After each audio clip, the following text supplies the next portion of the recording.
Hello friends, വണ്ടി Hyundai xcent ആണ്.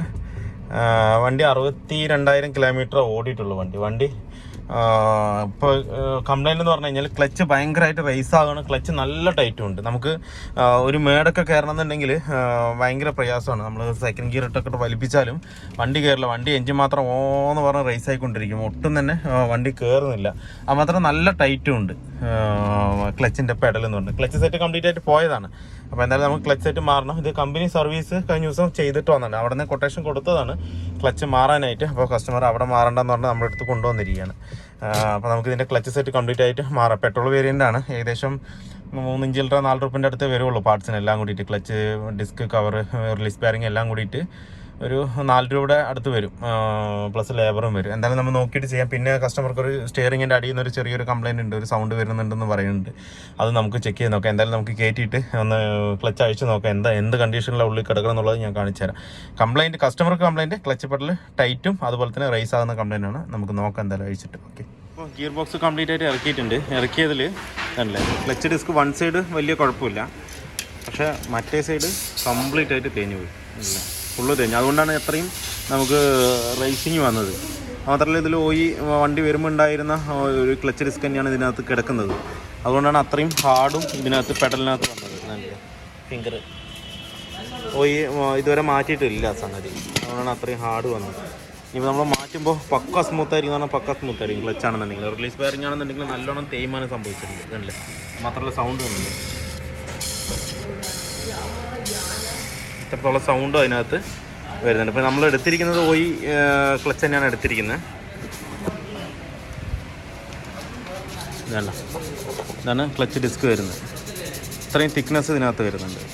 അത് തേഞ്ഞ് കംപ്ലീറ്റ് ആയിട്ട് പോയതാണ്.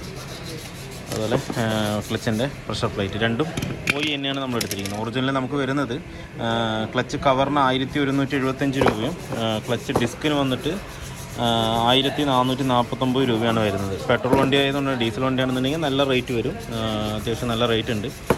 പിന്നെ റിലീസ് ബെയറിംഗ് നമ്മൾ ഒറിജിനൽ തന്നെയാണ് ഇതിനകത്ത് എടുത്തിരിക്കുന്നത്. നല്ല ഇത് എല്ലാത്തിനും ഏകദേശം സെയിമാണ്. സാൻഡ്രോ, അങ്ങനെ ഇയോണോ, അങ്ങനെയുള്ള എല്ലാ i20, i10, പെട്രോൾ വേണ്ടിയിട്ട് എല്ലാത്തിനും റിലീസ് ബെയറിംഗ് ഏകദേശം സെയിം തന്നെയാണ്. ഇത് തന്നെ സാൻഡ്രോൻ്റെ സെയിം തന്നെയാണ്. സാൻഡ്രോ ഏതാണെന്നുണ്ടെങ്കിൽ ഇത് സാൻഡ്രോൻ്റെയാണ്. Hyundai സാൻഡ്രോൻ്റെ ബെയറിംഗ് എടുത്തിരിക്കുന്നത്. അപ്പോൾ എല്ലാ പാർട്സ് തന്നെയാണ് നമ്മൾ എടുത്തിരിക്കുന്നത്. പിന്നെ വേറെ കുഴപ്പമൊന്നും അതിനകത്തില്ല. കേബിൾ നമ്മൾ ഫ്ലൈ വീല് കംപ്ലീറ്റ് ആയിട്ട് നമ്മളിപ്പോൾ ടാപ്പറിട്ട് ക്ലീൻ ചെയ്യുന്നുണ്ട്. ക്ലീൻ ചെയ്ത് ആ പൗഡർ മൊത്തം ഇനിയിപ്പോൾ പൊടി അടിച്ച് കളഞ്ഞ് ക്ലീൻ ചെയ്തിട്ട് വേണം ഇനി കയറ്റാനായിട്ട്. അപ്പോൾ എമരി പേപ്പർ ഇട്ടിട്ടുണ്ട്. ഇനി മൊത്തം ഒന്ന് ക്ലീൻ ചെയ്ത് തിന്നറിട്ട് തുടച്ചിട്ട് വേണം കയറ്റാനായിട്ട്. എല്ലാന്നുണ്ടെങ്കിൽ ആ ഓയിലിൻ്റെ അംശം അതിനകത്ത് ഉണ്ടെന്നുണ്ടെങ്കിൽ നമുക്കത് ബുദ്ധിമുട്ടായിട്ട് വരും. വല്ല അംശം അതിനകത്ത് കയറി കഴിഞ്ഞ് കഴിഞ്ഞാൽ വീണ്ടും ക്ലച്ച് സ്ലിപ്പാകാൻ സാധ്യത കൂടുതലാണ്. അപ്പോൾ എന്തായാലും മൊത്തം ക്ലീൻ ചെയ്യണം. ഇനിയിപ്പോൾ ഗിയർ ബോക്സിന് കയറ്റണം. എൻ്റെ ക്ലച്ച് വർക്ക് ഫുള്ളി കംപ്ലീറ്റ് ആയിട്ടുണ്ട്. ഇപ്പോൾ നമ്മൾ ക്ലച്ച് കേബിൾ ഇതിനകത്ത് മാറിയിട്ടില്ല. കേബിൾ കുഴപ്പമില്ല, ഫ്രീ ആയിട്ട് തന്നെ ഇരിക്കുന്നുണ്ട്. അപ്പോൾ അതുകൊണ്ട് കേബിൾ നമ്മൾ മാറ്റിയിട്ടില്ല. ബാക്കി ക്ലച്ചിൻ്റെ എല്ലാ പാർട്സുകളും നമ്മൾ മാറ്റി. ക്ലച്ച് കവർ, ഡിസ്ക്, അതുപോലെ തന്നെ റിലീസ് ബെയറിംഗ്, ഗിയർ ഓയിൽ ഇതിനകത്ത് ചേഞ്ച് ചെയ്തിട്ടുണ്ട്. എന്ന് വെച്ചാൽ ഗിയർ ഓയിൽ ഇത്തിരി വീക്കായിട്ടുണ്ടായിരുന്നു. അപ്പോൾ അത് ഗിയർ ഓയിൽ നമ്മൾ ഇതിനകത്ത് പുതിയ തന്നെയാണ് ആഡ് ചെയ്തിട്ടുള്ളത്. ഇനിയിപ്പോൾ നമുക്കൊന്ന് ഓടിച്ച് നോക്കണം നേരത്തെ കംപ്ലയിൻറ്റുകളെല്ലാം മാറിയെന്നുള്ളത് നോക്കണം. നേരത്തെ കംപ്ലയിൻ്റ് എന്ന് പറഞ്ഞു കഴിഞ്ഞാൽ ക്ലച്ച് ഹാർഡായിരുന്നു, അതുപോലെ തന്നെ ക്ലച്ച് നല്ലോണം റേസ് ആവുന്നുണ്ടായിരുന്നു. ഇനിയിപ്പോൾ എന്തായാലും വണ്ടി ഒന്ന് നമുക്ക് ഇറക്കിയതിന് ശേഷം ഒന്ന് ഓടിച്ച് നോക്കിയിട്ട് പറയാം ഞാൻ എത്രത്തോളം പെർഫോമൻസ് ഉണ്ടെന്നുള്ളത്. അപ്പോൾ നമ്മുടെ xcentൻ്റെ വർക്ക് ഫുള്ളി കംപ്ലീറ്റ് ആയിട്ടുണ്ട്. ഇതിൽ ചെയ്തതെന്ന് പറഞ്ഞു കഴിഞ്ഞാൽ ക്ലച്ച് സെറ്റ് മാറിയതാണ്. ക്ലച്ച് സെറ്റും അതിൻ്റെ റിലീസ് ബെയറിങ്ങും, ക്ലച്ച് പ്ലേറ്റ്, പ്രഷർ പ്ലേറ്റ്, അതുപോലെ തന്നെ റിലീസ് ബെയറിംഗ് എല്ലാം സെപ്പറേറ്റ് ആണ് വരുന്നത്. എല്ലാം നമ്മൾ ഒറിജിനൽ തന്നെയാണ് ഇതിനകത്ത് ഇട്ടിരിക്കുന്നത്. അതുകൊണ്ട് വണ്ടി നല്ല സ്മൂത്ത് ആയിട്ടുണ്ട്. ഇപ്പം ക്ലച്ച് ചവിട്ടുമ്പോഴാണെങ്കിൽ ശരി പക്ക നല്ലൊരു സ്മൂത്തിൽ പോകുന്നുണ്ട്. നേരത്തെ എന്ന് പറഞ്ഞാൽ ഒരു 10 കിലോമീറ്റർ ഓടുമ്പോഴത്തേക്കും നമുക്ക് കാലിന് നല്ല സ്ട്രെയിൻ വരും. എന്താ വെച്ച് കഴിഞ്ഞാൽ ചവിട്ടിയെടുത്തിട്ട് സ്ഥിരം ഓടിക്കുന്ന ആൾക്കാർക്ക് അങ്ങനെ പെട്ടെന്ന് അറിയില്ല. നമ്മളൊക്കെ വണ്ടി എടുക്കുമ്പോൾ തന്നെ കറക്റ്റായിട്ട് നമുക്കത് അറിയാൻ പറ്റും എത്രത്തോളം ടൈറ്റ് ഉണ്ടെന്നുള്ളത്.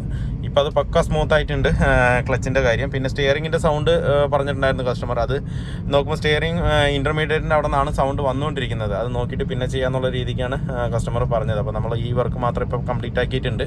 പിന്നെ ലെഫ്റ്റ് സൈഡിൽ നിന്ന് ഇപ്പോൾ നമ്മൾ ഓടിച്ച് നോക്കുമ്പോൾ ഇത്രയും സാധനം അഴിച്ചതുകൊണ്ട് ആ കാലിപ്പറിൻ്റെ ബാക്ക് പ്ലേറ്റ് ഡിസ്കുമ്പോൾ ചെറുതായിട്ട് വരയുന്നുണ്ട്. അതൊന്ന് ബാക്കിലേക്ക് തള്ളി വിടണം. അത് മാത്രമേ ഉള്ളൂ ഓടിച്ച് നോക്കുമ്പോൾ കിട്ടുന്ന കംപ്ലയിൻറ്റ്. എപ്പോഴും എല്ലാ വർക്ക് കഴിയുമ്പോൾ ഒന്ന് ഓടിച്ച് നോക്കി കഴിഞ്ഞാൽ കറക്റ്റായിട്ട് നമുക്ക് കംപ്ലയിൻറ്റ് മനസ്സിലാക്കാൻ പറ്റും. പിന്നെ ഒരു കാര്യം, നമുക്ക് എപ്പോഴും ടെസ്റ്റ് ഡ്രൈവ് ചെയ്യുമ്പോൾ ഒരു 2 കിലോമീറ്റർ 3 കിലോമീറ്റർ ഏറി വന്ന ഒരു 10 കിലോമീറ്റർ അതിൻ്റെ മേലെ നമുക്ക് ഓടിച്ച് നോക്കാനും കഴിയില്ല. അപ്പോൾ അതുകൊണ്ട് നമ്മൾ മാക്സിമം ഓടിച്ചിട്ട് എന്തെങ്കിലും കംപ്ലയിൻറ്റ് ഉണ്ടോ എന്നുള്ളതൊന്ന് പക്കയായിട്ട് നോക്കും. അല്ലാത്ത പക്ഷം ഇപ്പോൾ ലോങ്ങിൽ നിന്നൊക്കെ വരുന്ന ആൾക്കാർ ചിലപ്പോൾ വിളിച്ചിട്ട് ചെറിയ ലീക്കിൻ്റെ കാര്യങ്ങളൊക്കെ പറയാറുണ്ട്. അതെന്താണെന്ന് വെച്ചാൽ അത്രയും കിലോമീറ്റർ നമുക്ക് ഓടിക്കാൻ കഴിയാത്തത് കൊണ്ടാണ് നമുക്കത് പറ്റാത്തത്. മാക്സിമം ഓടിച്ചിട്ട് ഫുള്ളായിട്ട് ചെക്ക് ചെയ്തിട്ടാണ് വിടുക. അങ്ങനെ എന്തെങ്കിലും ഉണ്ടെന്നുണ്ടെങ്കിലും വിളിച്ച് കഴിഞ്ഞാൽ അപ്പോൾ തന്നെ അതിനുള്ള റെമഡി ഞാൻ കറക്റ്റായിട്ട് ഞാൻ പറഞ്ഞു കൊടുക്കുന്നുണ്ട്, ചെയ്യുന്നുണ്ട്. വീഡിയോ എല്ലാവർക്കും ഇഷ്ടമായാലും ലൈക്ക് ചെയ്യുക, ഷെയർ ചെയ്യുക, അതുപോലെ തന്നെ സബ്സ്ക്രൈബ് ചെയ്യുക. സബ്സ്ക്രൈബ് ചെയ്യാതെയാണ് വീഡിയോ കാണുന്നതെങ്കിൽ ഒന്ന് സബ്സ്ക്രൈബ് ചെയ്ത് സപ്പോർട്ട് ചെയ്യുക. അപ്പോൾ മറ്റൊരു വീഡിയോയിലേക്ക് കാണുന്നവരെ എല്ലാവർക്കും ബൈ.